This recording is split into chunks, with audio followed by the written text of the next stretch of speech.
In this video guys, I'll be sharing with you how you can download and install the SQL Server Developer Edition 2025 on your Windows machine. Now as of recording this video, SQL Server 2025 is in its preview state. So that means if you go to the regular download page, you will not be seeing 2025 available. However, you can use the link in the description of this video to get to the correct download page. Now once you're on the website, you're going to select the 64-bit edition to download. Once the download is complete, select open. Here I'm just going to go ahead and download the media. Specify your download location where you want to store the ISO file. And under my D drive, then select download once you're satisfied with your location where you want to put the files.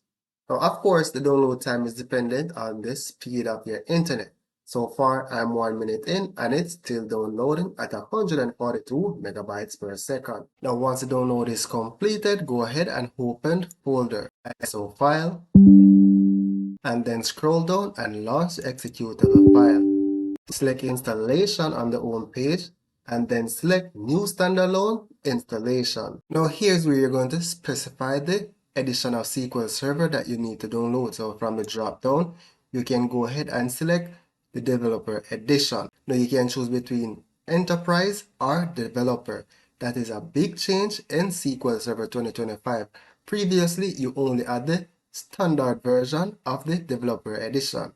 So I'll be going with the Enterprise Developer Edition. Then select next to continue, accept the license terms and agreement, and then select next. Select next to continue. I don't want to add it as your extension, then select next. And here's where we're going to ensure that we select the database engine.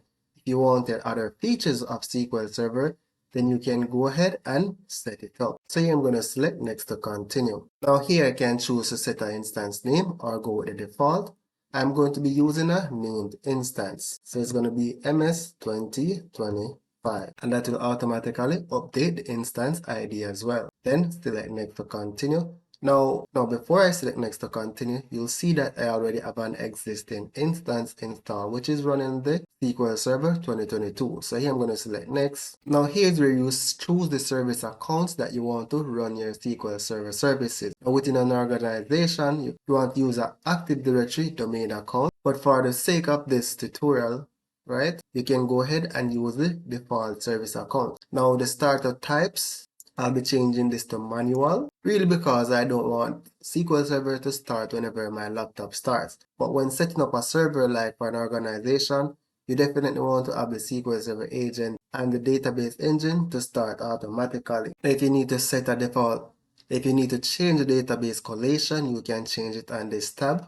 Right? It's recommended that you set your collation at the point of creating your database. So here I'm going to keep the default and then select next. Now this is where you set your SQL Server authentication. You can use both Windows authentication and SQL Server authentication. If you use Windows authentication only, definitely your local SQL Server logins will fail. So you can go ahead and select mixed mode authentication. Now you'll be required to set a password for your SA account. Now go ahead and add your current user account. So this will be your Windows account that you're currently logged in as. Now under the data directories is where you set the location where you want to specify your SQL Server database files, your database logs, as well as your backup directory. Now when you change the database root directory, this is where you change where your system database files are placed. Now for this demonstration, I'm just going to keep it on the C drive. However, best practice is that you want to keep them on separate drives. Now on the tempdb, by default, SQL Server now calculates the number of files that is needed for your tempdb. However, depending on the growth of your tempdb, you want to increase your auto growth size to reduce frequent growing of your files. You definitely learn this over time when you know your database. You won't know this upfront, right? And here at the bottom, you can also go ahead and change the location where the log file for your tempdb is stored. Now the other option that you want to look at is memory. Now when you select recommended, SQL Server will automatically calculate the max memory for you and you don't have to worry about it. However, on your laptop, you don't want to do this. It will use up all your SQL Server memory, right? So I'm going to be using just 3 gigabytes basically. Then select, then accept the recommendation and then select next. Then go ahead and select install. Now the installation may take about 5 minutes to complete. Now the installation has been completed. So once the installation is complete, there are two essential things that you need to do to be able to connect to your SQL Server remotely. One, you need to enable the firewall, and two, you need to enable TCP/IP. So first, let's enable the firewall. So you go to firewall. So let's launch the firewall. So select firewall and network protection. Then select advanced settings. Now, let's minimize this. It's behind this window.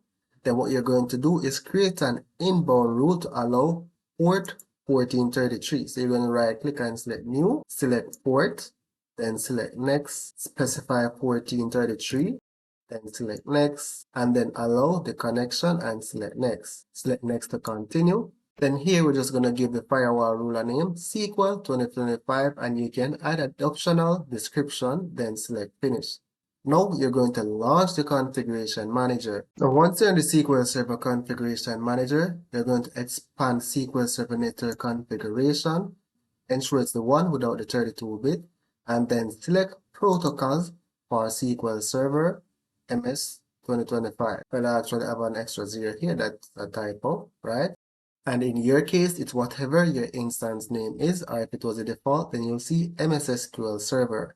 Then what you want to do is right click and then select Enable TCP/IP, select OK, and then go ahead and restart the service if it's running. That will then allow you to connect to your SQL Server remotely. If you don't do this, you'll not be able to connect remotely.